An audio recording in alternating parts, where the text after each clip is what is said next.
a los inodoros, ¿no? La siguiente, por favor. Vuelva un poquito antes, por favor, o la anterior. No, la anterior. Ya. La forma de aplicar este tratamiento de aguas grises no funciona lamentablemente en un establecimiento antiguo, porque en un establecimiento antiguo las aguas grises se van directamente, juntamente con las aguas del inodoro, se van al alcantarillado.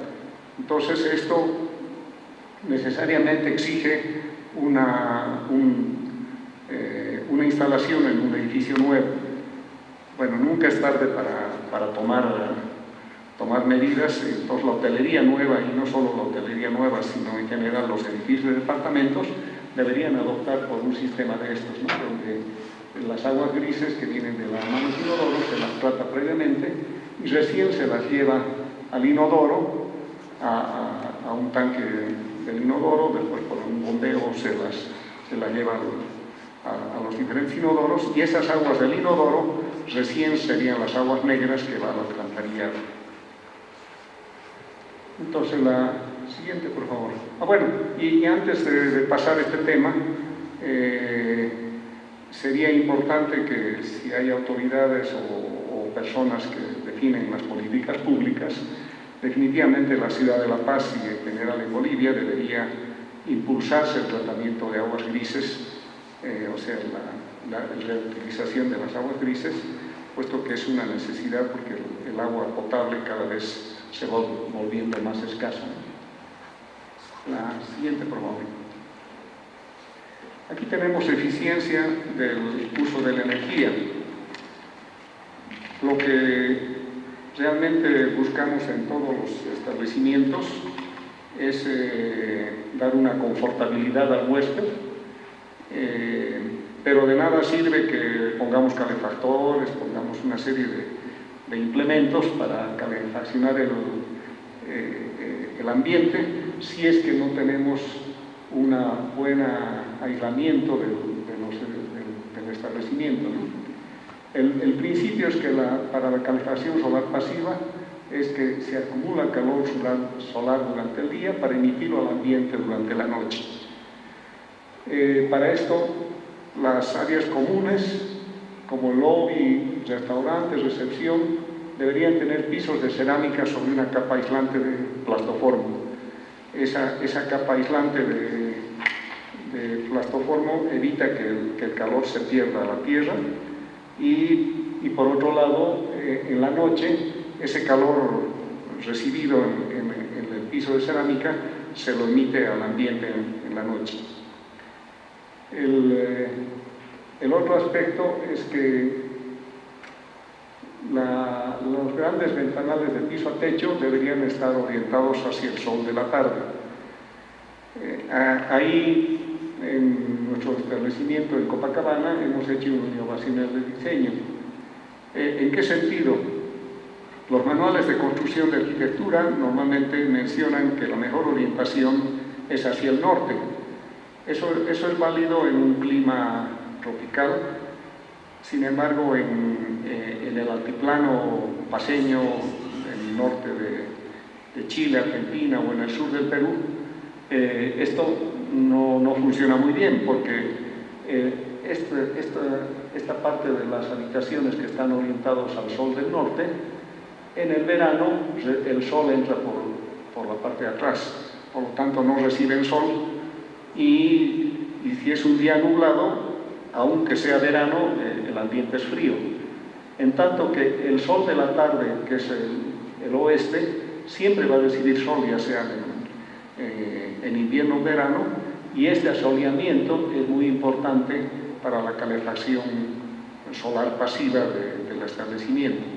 Si han tenido la oportunidad de conocer el Hotel Rosario del Lago, van a ver que solo de entrar al establecimiento sin usar ninguna calefacción extra o eléctrica o a leña o a gas, el ambiente está caliente. La siguiente, por favor. Bueno, aquí hablamos de los aislamientos por doble vidriado. cosa que no vamos a hacer mayor incidencia porque afortunadamente ya hay muchos negocios en La Paz y en Bolivia que están ofreciendo ventanas de PVC con termopaneles de doble vidriado. Entonces ya les digo, ya es una práctica que la están usando la mayoría de los edificios y los hoteles, ¿no? Sin embargo, la parte de aislamiento del edificio como tal, sí vuelvo a recalcar que es importante. Si el techo no se aísla, o sea, no es suficiente la teja o el shingle o cualquier material que se use de cubierta, si es que no se utiliza un aislamiento térmico, como por ejemplo una capa de plastoformo de 5 centímetros de alta densidad, el calor del edificio, de la habitación, se va a perder por el techo. Lo mismo tratándose de las paredes hacia el sur, que son las menos calientes, debería tenerse doble muro de ladrillo con una capa interior de plastoformo para evitar precisamente que se enfríen por la parte más fría del establecimiento. Y nuevamente, como les dije, los pisos deberían estar sobre una capa de plastoformo para evitar que se pierda el sol o sea, que se pierda el calor hacia el suelo, ¿no? Recalco que es muy importante esto porque conozco casas muy bonitas, con grandes ventanales, una arquitectura moderna, pero que por no tener un buen aislamiento térmico, durante el día son un hornito y durante la noche son un congelador. La siguiente, por favor. Bueno, el otro tema es el uso de las energías renovables. Aquí tenemos el sol, que es nuestra energía gratuita todo el año, excepto los días nublados. Y si se ve en esta gráfica, los puntos rojos coinciden, por ejemplo, aquí coinciden con el altiplano boliviano, el Perú y el norte de Chile y Argentina. Otro país que es muy beneficiado con la radiación solar es Australia, que tiene estos valores de 350 watts por metro cuadrado, que es lo que la radiación solar tiene, esa energía en estos lugares. Vemos, por ejemplo, que en Estados Unidos la parte de California no llega a estos índices de energía solar, apenas está por 250 watts por metro cuadrado. Sin embargo, California es uno de los estados de Estados Unidos que tiene el mayor consumo de energía solar fotovoltaica, tanto así que inclusive hasta producen energía eléctrica que la venden a las compañías eléctricas, y hay una sobreproducción de energía eléctrica debido a los mismos particulares que tienen energía fotovoltaica para vender, ¿no? Bolivia debería aprovechar esto. Estamos comenzando a tener paneles fotovoltaicos, pero no con la suficiente importancia. Ahora, ¿por qué además la energía fotovoltaica es actualmente muy importante?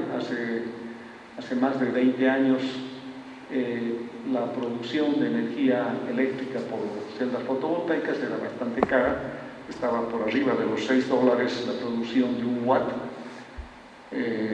Sin embargo, ya estos precios han caído drásticamente.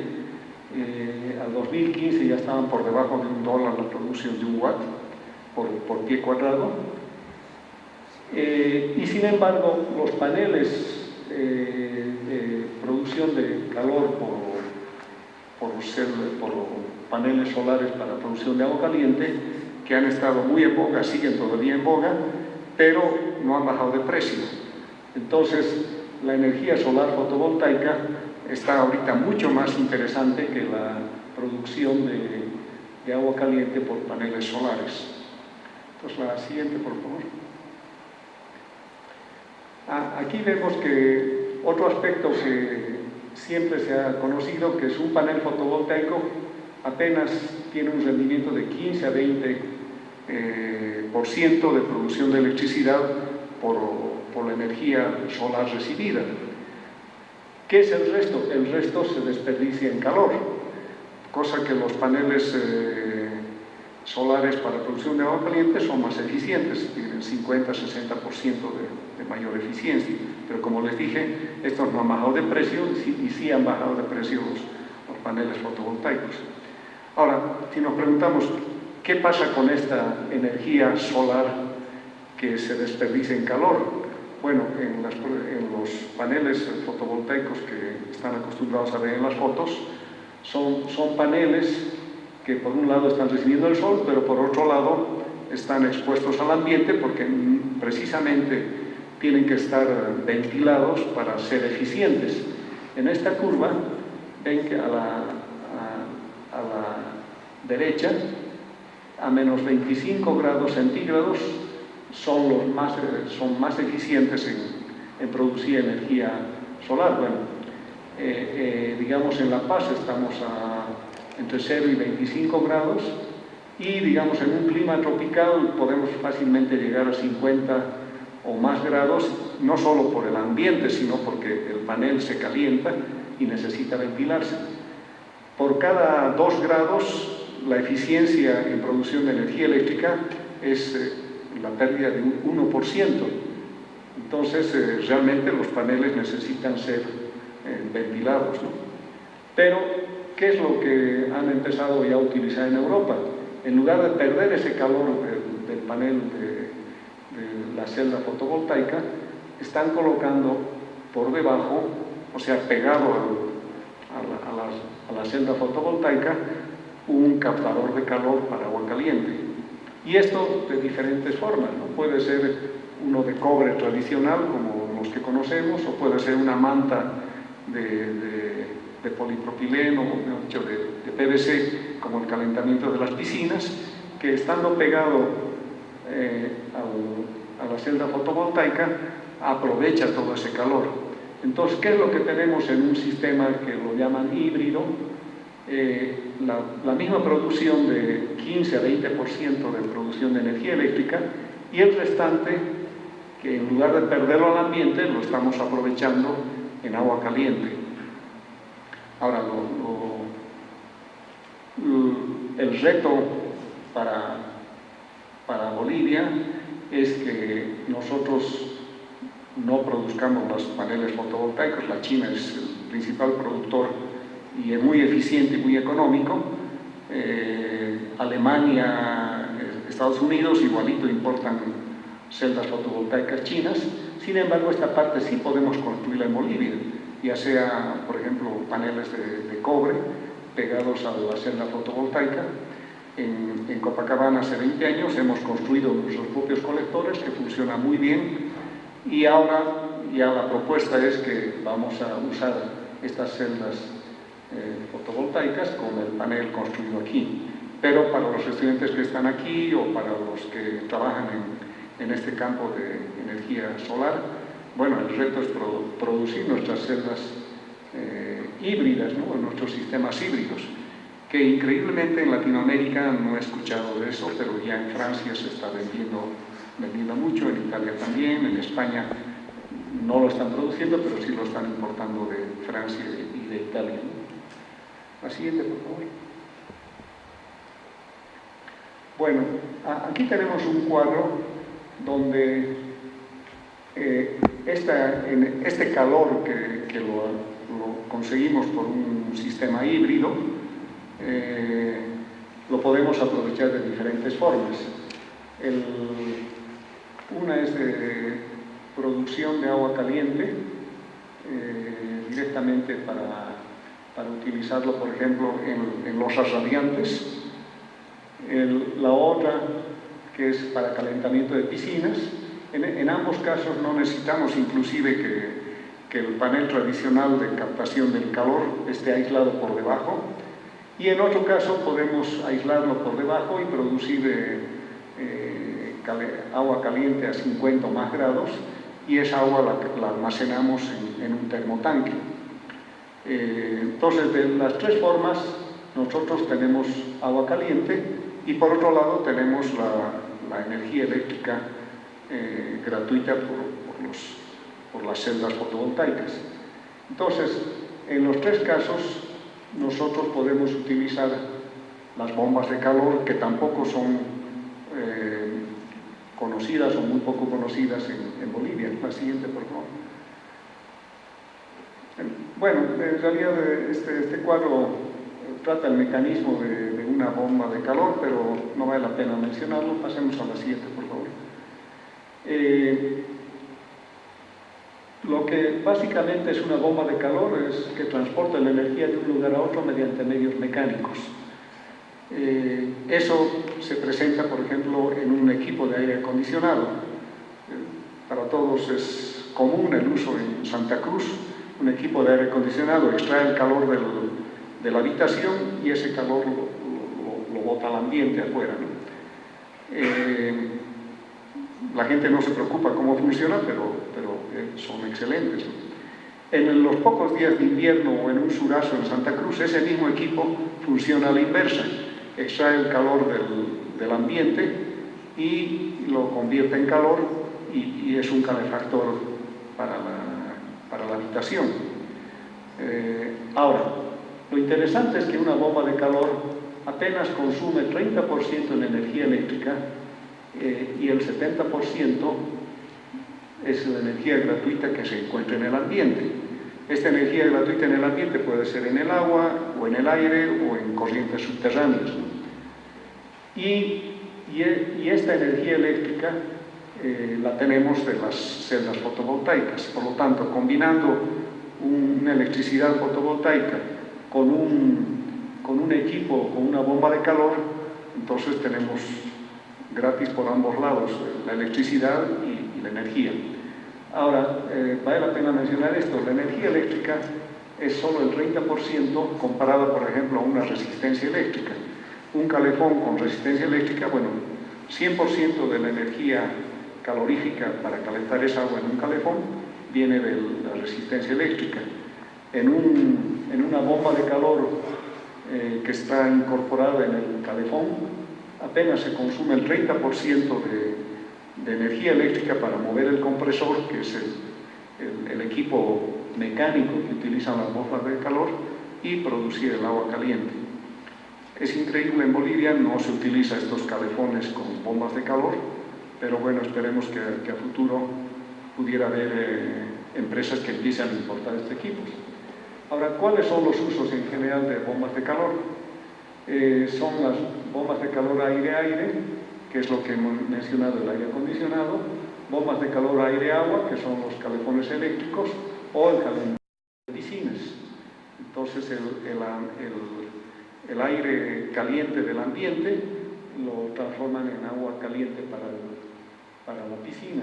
Y finalmente, las bombas de calor agua-agua, que eso, bueno, lo utilizan mucho en Estados Unidos para calefaccionar.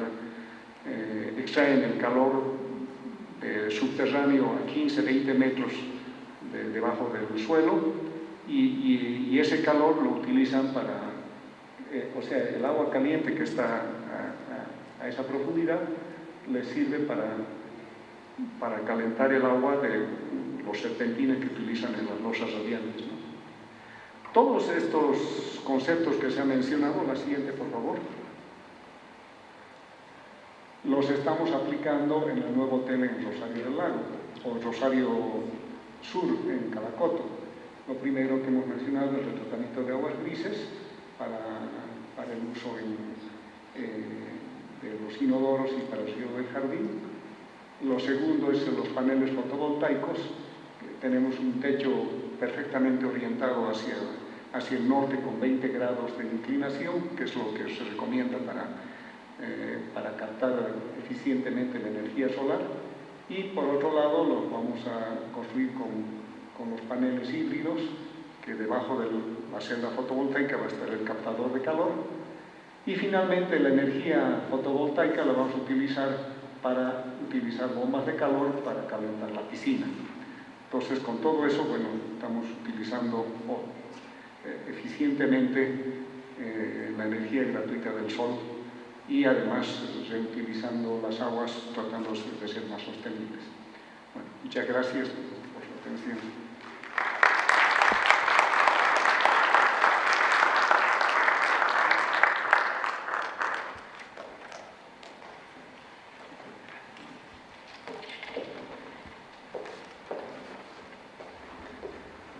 Teníamos la presencia del licenciado Claudio Vera Loza, socio y propietario de Hoteles El Rosario. Consiguiendo con el programa, tenemos la temática Hallazgo Arqueológico en la construcción de mi teleférico, a cargo del licenciado arqueólogo Carlos Lemus Aguirre, miembro de la Sociedad Arqueológica de La Paz.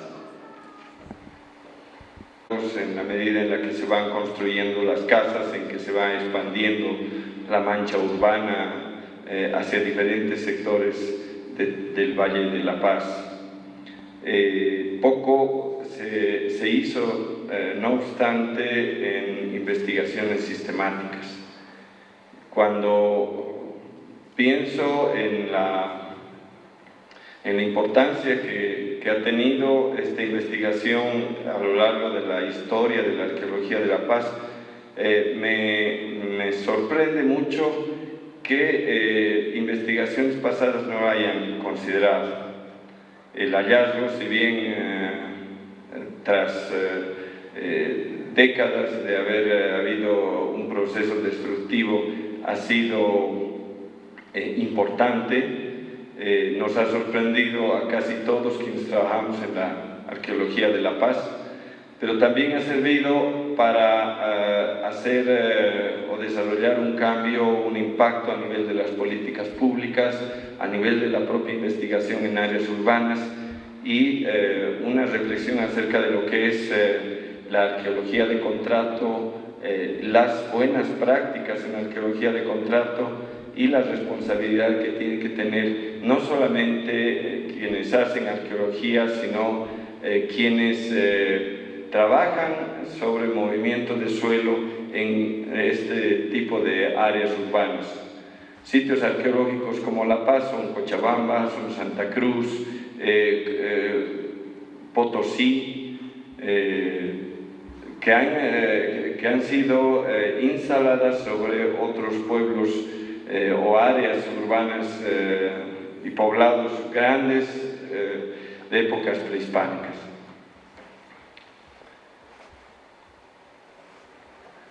La Paz es un valle muy extenso, muy grande, muy amplio, que si lo observamos así desde el alto parece que todo estuviera cubierto, que todo hubiera sido fuertemente removido, que las casas no hubieran dejado absolutamente nada bajo el suelo al construirse y que pudiera haber muy poca posibilidad de encontrar una historia tan profunda que nos remonte a 500 o 1000 años antes de Cristo.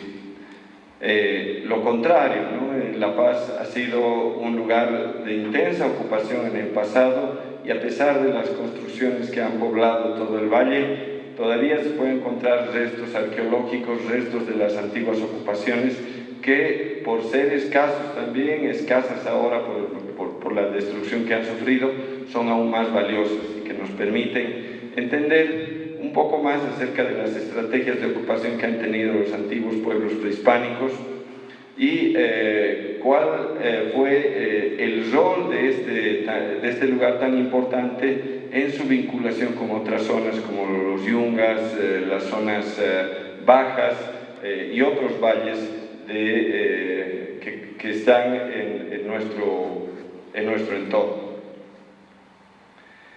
Miraflores, así como gran parte de Chuquiabo o el Valle de La Paz, ha sido poblada fuertemente en los últimos 50, 60 años, a pesar de que su diseño había sido formulado ya a principios del siglo pasado. Ha tardado bastante en poblarse. No es sino a partir de los años 50 que se acelera el poblamiento de todo el Valle de La Paz y con él también la destrucción de los sitios prehispánicos, la pérdida de importante información sobre nuestro pasado. Sin embargo, ha habido investigadores que han trabajado en rescatar lo poco que se ha podido identificar de manera sistemática y ahora nos sirven para poder entender cómo y quiénes se asentaron en este valle tan importante y cuáles fueron sus estrategias, cómo vivían, qué tipo de unidades familiares tenían, qué organización política tenían. Si nosotros vemos una imagen Google como esta, por ejemplo, vamos a ver el Valle de la Paz, que se encuentra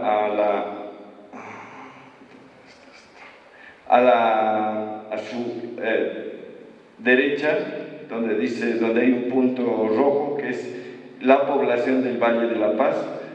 Se ha extendido casi por toda la zona del Valle Mesotermo, la zona alta del valle, que se vincula directamente con la zona alta. Está todo lo que es el alto también, que se ha extendido inmensamente en los últimos años y básicamente ha cubierto todas las zonas posibles de asentarse. El asentamiento de La Paz se está extendiendo ahora mucho más al sur, hacia el lado de Mecapaca, Valencia, es decir, toda la zona de valles secos. Sin embargo, si nosotros hacemos una recreación de todo lo que puede haber sido en tiempos prehispánicos, algo así como 100 a.C., podemos aquí hemos hecho un ejercicio con una imagen Google de cómo era el valle en el pasado. Si bien hace más o menos 10.000 años se sabe que había una laguna, es decir, el acceso a la zona de Mayasa, Mayasilla, estaba